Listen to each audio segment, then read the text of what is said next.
This is law of gravitation. Newton's law of gravitation के according हम लोग ये लिखते हैं F is equal to G m1 m2 upon r square.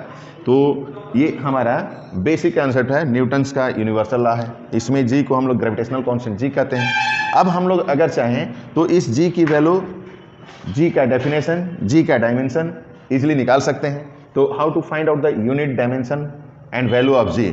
सो इसके लिए हम इस फार्मूले पर थोड़ा डिस्कस कर लें। F is equal to G m1 m2 upon r square. Therefore G अगर हम लोग निकालना चाहते हैं तो इस जी को कैलकुलेट करेंगे तो जी इज इक्वल टू हमारा क्या रिलेशन आ जाएगा भाई। So G is equal to हो जाएगा F into r square upon m1 into m2। अब हमें ये पता है फोर्स की यूनिट न्यूटन और ये डिस्टेंस है दोनों मास बॉडी के बीच का डिस्टेंस, तो इसकी मीटर स्क्वायर हो जाएगी क्योंकि ये डिस्टेंस स्क्वायर है। और ये मास की यूनिट हमें पता है केजी इंटू केजी, तो ये किलोग्राम, तो इसकी यूनिट हो जाएगी न्यूटन मीटर स्क्वायर पर किलोग्राम स्क्वायर।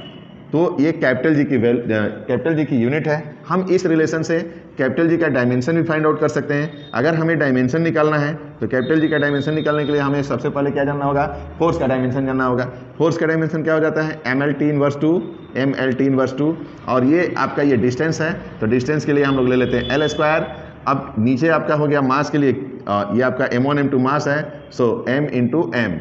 अब हम इस एक m से एक m को कैंसिल कर दिए। ये m जब ऊपर जाएगा तो g के लिए डायमेंशन होगा m inverse L power 3 L to the power 3 and T to the power -2। So this is the dimension of capital G and this is unit. तो इस तरीके से हम लोग कैपिटल जी का यूनिट डायमेंशन भी कैलकुलेट करके हम लोग निकाल लेते हैं। इसे हम लोगों को रटना नहीं पड़ता है।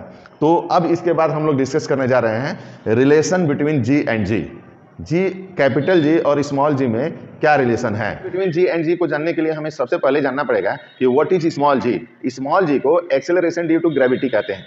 अब ये एक्सेलरेशन ड्यू टू ग्रेविटी क्या है भाई, तो ऐसे सिंपली हम लोग जब फोर्स लगाते हैं, किसी मास बॉडी में फोर्स लगाते हैं और उसमें मोशन हो जाता है, वो एक्सेलरेट होती है, तो उस एक्सेलरेशन को ऑन द रोड अगर कोई मास बॉडी है और ऐसे चल रही है विथ एक्सेलरेशन ए, तो ये तो हमारे द्वारा लगाया गया एक्सटर्नल फोर्स से चल रही है ना, हमने फोर्स लगाया और ये एक्सेलरेट हो रही है, या किसी सिस्टम द्वारा हमने फोर्स लगा दिया तो भी एक्सेलरेट हो रही है। तो इस एक्सेलरेशन को हम लीनियर एक्सेलरेशन या फिर सिंपली एक्सेलरेशन कहते हैं। लेकिन अगर कोई मास ऑब्जेक्ट सपोज कीजिए कि ऊपर से नीचे की तरफ आ रहा है अथवा नीचे से ऊपर की तरफ जा रहा है, तो यहां पर अर्थ की ग्रेविटी काम करने लगती है, अर्थ ग्रेविटेशनल फोर्स अप्लाई होने लगता है इस मास बॉडी पर। यानी हम ये कह सकते हैं कि अगर कोई ऑब्जेक्ट कुछ ऊंचाई से फ्री फॉल डायरेक्शन में, फ्री फॉल एक्सेलरेट होते हुए आ रहा है नीचे अर्थ की तरफ, फ्री फॉलिंग हो रही है, तो वो जैसे जैसे अर्थ की तरफ आएगा उस ऑब्जेक्ट की वेलोसिटी चेंज होगी due to earth gravitational pull, earth gravitational force. तो उस ऑब्जेक्ट में, जो ऑब्जेक्ट फ्री फॉल गिर रहा होता है, उस ऑब्जेक्ट की वेलोसिटी में चेंजिंग होती है। आई मीन आप वहां ये कह सकते हो कि वहां भी एक एक्सेलरेशन एक्टिवेट होता है जिसको कि हम लोग एक्सेलरेशन ड्यू टू ग्रेविटी कहते हैं। और ये जो एक्सेलरेशन ड्यू टू ग्रेविटी है, इस एक्सेलरेशन ड्यू टू ग्रेविटी को हम लोग स्मॉल जी से रिप्रेजेंट करते हैं।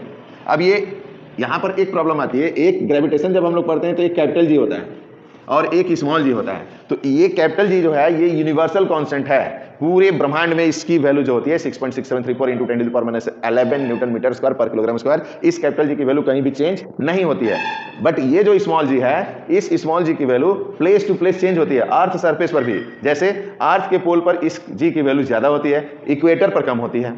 अर्थ सरफेस से ऊंचाई पर जब जाने लगते हैं तो जी की वैल्यू डिक्रीज करने लगती है। अर्थ सरफेस से नीचे डेप्थ में जाने लगते हैं तो भी जी चेंज होती है, वेरी करती है। अर्थ के शेप के चलते भी ये स्मॉल जी चेंज होता है, अर्थ के रोटेशन के चलते भी इस जी की वैल्यू चेंज होती है। तो this is called variation of g. तो ये स्मॉल जी जो होता है ये हमेशा चेंज होते रहता है, बदलते रहता है। तो अब ये बात आती है कि क्या ये जी किसी मास ऑब्जेक्ट के मास पे डिपेंड करता है कि नहीं। ये वाला जो जी की वैल्यू है किसी मास ऑब्जेक्ट के मास पे डिपेंड करता है कि नहीं, तो आंसर है नहीं।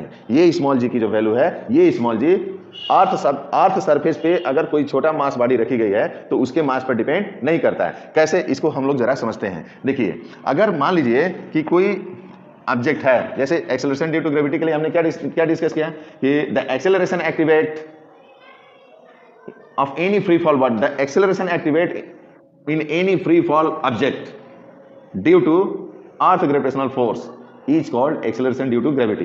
किसी भी फ्री फॉल बॉडी में जो एक्सेलरेशन एक्टिवेट हो जाता है due to earth gravitational force, तो उसको हम लोग एक्सेलरेशन ड्यू टू ग्रेविटी कहते हैं। तो सपोज कीजिए कि ये हमारा अर्थ है, पूरा पूरा गोल नहीं बन पाया है, फिर से बना रहे हैं। सपोज कीजिए ये हमारी पृथ्वी है अर्थ, इसको हमने इसको हमारी पृथ्वी क्यों कहा, क्योंकि हम लोग इस पर स्टे करते रहते हैं, और ये इसका मास हो गया ME। Mass of the earth कितना होता है भाई, पता है? अर्थ का मास पता है? अर्थ केजी में कितना केजी की होती है? यस यस यस, 6 × 10⁴ kg, ये this is the mass of earth.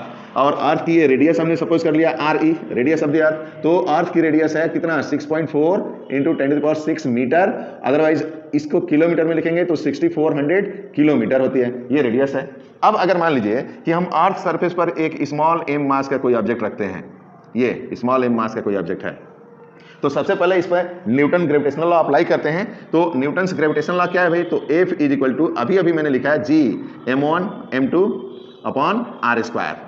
ये न्यूटन्स ग्रेविटेशनल लॉ से हम लोग लिख सकते हैं। बट यहाँ पर एक मास जो है क्या है भाई, तो एक m1 का जो मास है, m1 सपोज हम इस मास ऑफ द अर्थ ले लिए, और m2 = क्या है, m है, तो m2 = मैंने ले लिया क्या, m ले लिया, चलिए ठीक है। और डिस्टेंस r की जगह पर हमने क्या रख दिया भाई, r = RE ले लिया। तब ये रिलेशन हम लोग लिख सकते हैं कि F = capital G × ME × small m/RE²।